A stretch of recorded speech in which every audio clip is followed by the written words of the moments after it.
Greetings, comrades. Back with some more capital for you today. We are still in section 8, and this is chapter 28. Long title here, Bloody Legislation Against the Expropriated from the End of the 15th Century, Forcing Down of Wages by Acts of Parliament. So we are talking about this transitionary period between feudalism and capitalism still.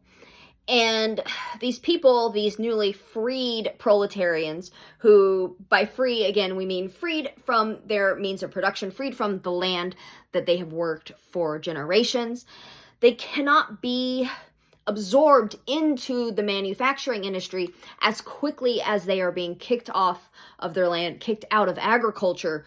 So they are now becoming what Marx is calling beggars, robbers, and vagabonds, like in mass. There are just tons of people that are not allowed to work the land they used to work, and they can't find work in the cities, so they're homeless, they're unemployed, they're just wandering around looking for work.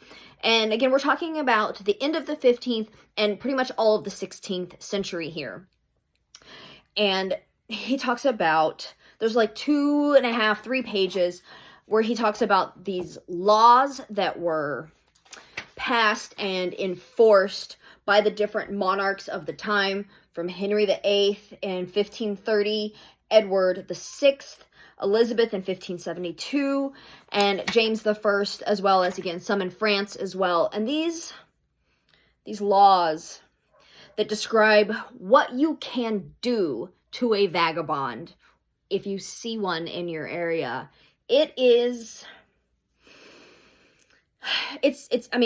bad. It's disgusting. We're talking about literally if you just see someone, they can be arrested for being a vagabond. Whipping, second instance, they can have an ear cut off. They can be executed on their third instance of literally just being homeless. In some cases, if you saw a vagabond, a person wandering around, you could take them and just make them your slave and brand them with the letter S. Sometimes on the forehead, sometimes on their arm. This was allowed. This is the law at the time. If it was a child, you could just take them and again, make them your slave or apprentice, as they called it. And they kept the boys until they were 24 and the girls until they were 20. He doesn't explain the difference, like why that difference in the ages existed, but I could guess. It's pretty gross. Yeah, so all of this was allowed, right? You could do this to a homeless person. And, it makes me think a lot about Trump just signed an executive order. Homelessness is already criminalized in our country, and in our cities and like at all levels of government, but he's making it even easier to basically bring back some of this stuff. And we know that we live in the U.S., we live in the country that allows for unpaid prison labor to happen. Unpaid in Texas. In some states, they'll pay you $1 a day, maybe $2 a day if you're a firefighter in California. Same as it ever was. So there is a quote here that I wanted to read because I thought it sums up kind of where we are nowadays. The advance of capitalist production develops a working class by which education, tradition, habit looks upon the conditions of that mode of production as self-evident laws of nature.